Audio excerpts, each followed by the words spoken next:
It's 3:47 p.m.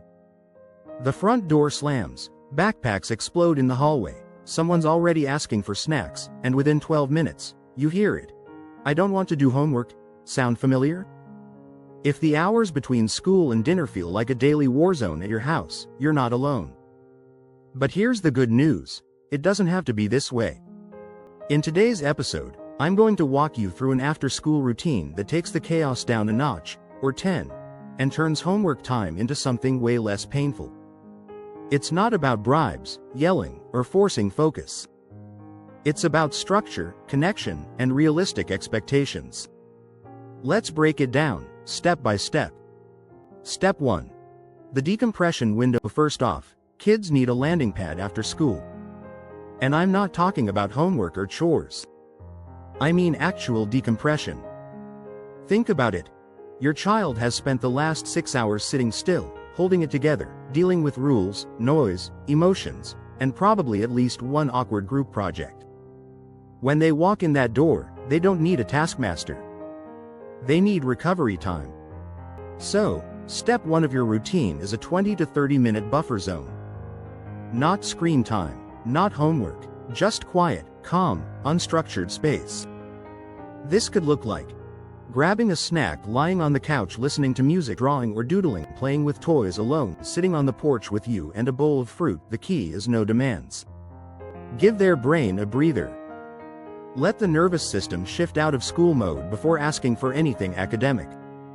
You'll get way less pushback when it's time to start homework, because you didn't immediately push. Step 2. The power snack. Now let's talk snacks. This is not just a hunger issue, it's a brain fuel issue. Your child can't focus when their blood sugar's in the basement. But the type of snack matters. Skip the sugar bombs and go for a mix of protein plus carbs plus healthy fat. Some easy combos. Apple slices plus peanut butter, yogurt plus granola, crackers plus cheese, hummus plus carrots, banana plus almond butter. Let them help prep it, too. When kids feel involved, they're more likely to eat, and less likely to melt down when it's time to transition. And yes, hydration counts. Dehydration equals cranky brain. Keep water nearby. Step 3. The reset space. Before homework even starts, create a little ritual that signals, we're switching gears. This could be as simple as playing a soft song, lighting a candle, stretching for 1 minute, setting a timer together, saying, let's do this in 2 chunks. The goal here is to co-regulate. That means calming yourself with your child, so they don't carry all the stress of the task alone. If your tone is chill, if the vibe is soft, they'll mirror it, eventually. Step 4. Chunk the homework. Please hear this. Telling your 7-year-old to sit and finish your work without a break is like asking them to run a marathon with no water. Instead, break the homework into mini missions. Example.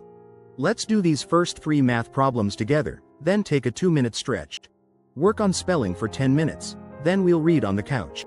You write 2 sentences, I'll check them, and we'll high-five. Short bursts, tiny rewards, simple structure. Use a visual timer if needed, especially for neurodivergent kids. It helps the brain see the end point, which makes tasks feel way more doable. Step 5. Offer 2 choices, not 5. When kids feel out of control, they resist everything. But if you offer small, structured choices, they get some ownership without the overwhelm. Say things like, do you want to start with math or reading? At the table or on the floor with a clipboard? With music or quiet? It's still your routine. You're still in charge. But they get to drive the little decisions, and that makes a big difference. Step 6. Celebrate small wins. We forget how much effort school takes. So don't wait for the final grade or the big test to cheer them on. Say, I noticed how focused you were for those 5 minutes. That's impressive. You didn't give up, even when the problem felt hard. Thanks for being flexible when we tried something new. You're praising the process, not perfection. That builds confidence way faster than rewards ever could. Bonus tip.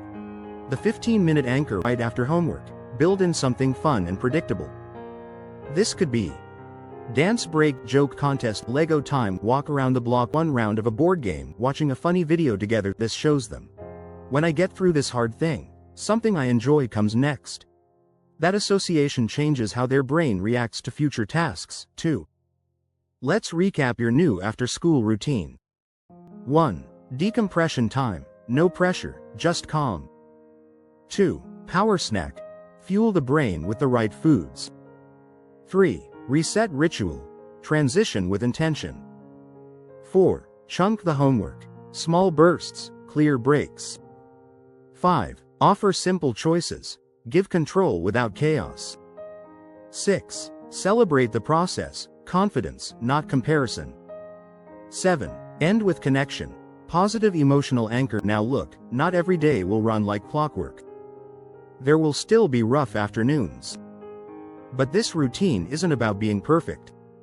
It's about giving your child the tools to transition well, and giving yourself permission to lead with calm, not control.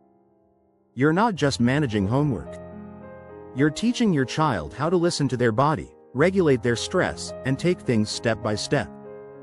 That's a skill that lasts a lifetime.